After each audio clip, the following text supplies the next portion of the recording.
I had always imagined that if I were ever to be invited to take the stage at this event someday, I would get to share the story of how I became a resounding success, a poster child for making the perfect, seamless transition from student to doctor, from imposter to master, from feeling like a con artist to confident. Why wouldn't my path be smooth sailing from graduation onward? I had survived CMCC after all while planning my wedding, and then juggling my role as Vice President Academic on Students' Council, President of SCCA, interning at the CSA on top of my clinical internships, and being selected to be one of 12 interns on the Dominican Republic outreach. I had an impressive resume, and I was only 24. The hardest part was behind me, right? Not really. The harsh reality of practice hit me like a ton of bricks. Hi, I'm Dr. Beckett. How can I help you today? Are you old enough to be doing this? Does her mother know that she's here? I found myself playing the if only game. If only I could speak more confidently. If only I could look a little stronger. If only I could dress more expensive. Then maybe they'll look past my exterior and give me a chance to prove that great things can come in small packages. Unfortunately, this story is all too familiar to many young women in our profession and across almost every healthcare discipline. I was no exception. After some trial and error, I eventually grew into my doctor's shoes, and patients started doubting me less, at least not to my face. For a while, I felt like I had made it. I was working at my dream associateship, salaried with benefits, mentorship from leaders in the profession, business coaching, great patients. I was happy until I wasn't. I was doing all the right things, but I hit a plateau. I felt stuck, unmotivated. Something didn't feel right. Even though I was early in my career, I was overdue for a metamorphosis. It's impossible to talk about metamorphosis without calling to mind the most cliche example, the caterpillar turning into a butterfly. There are, of course, many examples of metamorphosis in nature, often involving heat or pressure, sometimes both, to break down something and turn it into something else, usually something better. It's a bit bizarre when you think about it. Caterpillar goes MIA and returns with a whole new makeover. Why couldn't Mother Nature just bring these little insects into the world as butterflies? What's the point in making them start out as caterpillars? Why can't CMCC graduate perfect, hot and ready chiropractors? Why do so many of us struggle out of the gate? We look at our mentors in awe of their success. But what happens between point A and point B that we don't see? The dark, mysterious period inside their metaphorical cocoons. I imagine that if caterpillars could talk, they'd share how uncomfortable and isolating it is to close themselves off from the world for a few weeks while their body dissolves into goo and to rearrange and rebuild into a butterfly. Maybe that's why it's so hard for us to talk about our transformations. Uncomfortable and isolating is exactly how I would describe the transformation I underwent. In spring of 2020, while we were all locked up in our homes, I decided I was going to try to do something useful with my Instagram page, which up until that point was largely a vanity project with very little substance, direction, or strategy. My intention was to use this as a tool to grow my practice. I decided I was going to niche down my target audience and start making educational content on ergonomics and exercises for dental professionals. After all, virtually every chiropractor and physiotherapist out there was making content for office workers. But who was talking to the dentists? I decided I will. Some surprising things started happening. One thing led to another, and I was getting invited to a variety of speaking engagements. From guest lecturing at a national dental student conference to helping kickstart an ergonomics club at a dental school in California, I was attracting opportunities and connections that were beyond my wildest dreams.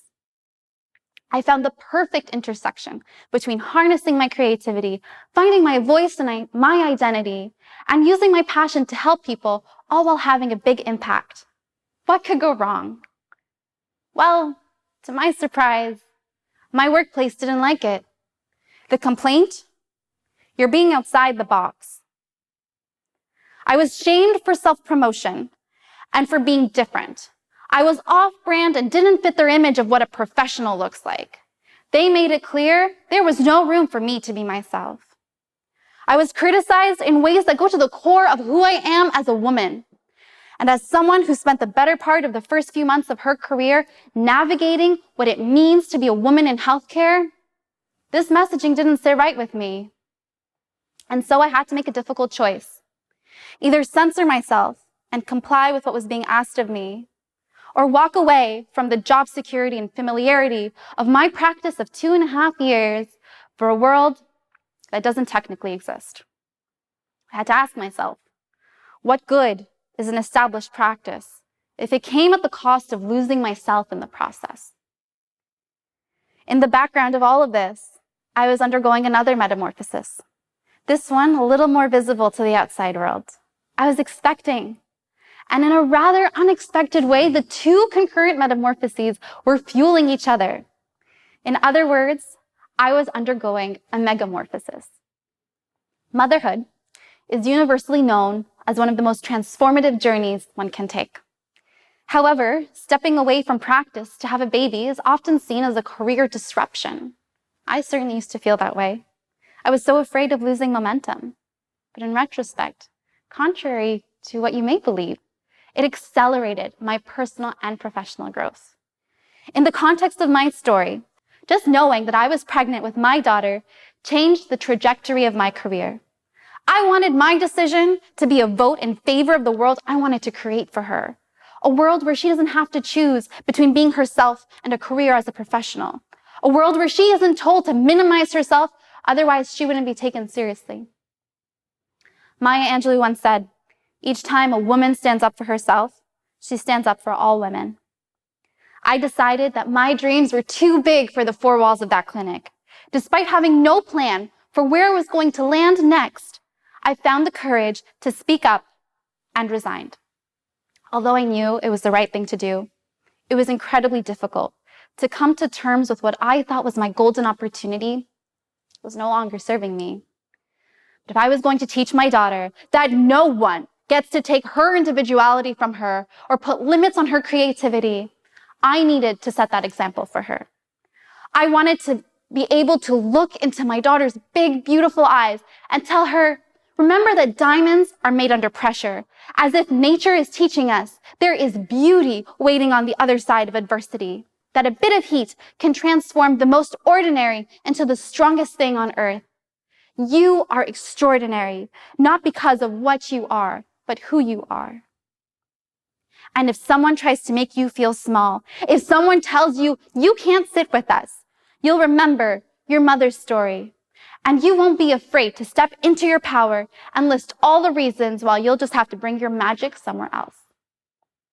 I'm happy to say that a few months later, I moved on to another associateship that embraces who I am and values what I have to offer. I share my story because it was through hearing other voices validate what I was feeling that I found the strength to lean into the resistance, overcome doubt and fear of failure. I believe that in speaking up to share our stories of transformation, the times in our lives when we rebuilt out of brokenness, we contribute a little bit more to the growth of our community. It was in this spirit my first baby was born 6 years ago, CMCC Talks. Inspired by the renowned TEDx events, I thought that if only we had a platform where we can inspire and uplift each other, how much stronger would we be as a CMCC community, and what effect would it have on the profession at large? And when I thought about who on faculty could be crazy enough to take a chance on my idea, it was Dr. Denham who came to mind. Our vision was to put a spotlight on CMCC as a place where incredible things happen.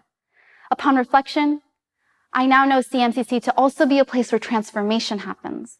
By now, you're no stranger to the feeling of being broken down under the pressure and heat of adversity. And by the end of your program, I guarantee you will be a completely different person than when you attended your first lecture here. Possibly a little more jaded and sleep deprived.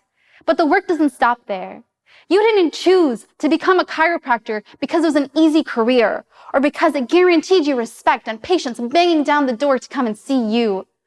or because you wanted to be like everyone else. Every chiropractor I know has a fire in their belly to be a disruptor, to transform lives and even the healthcare system. So dare to be different. Keep doing the thing that scares you.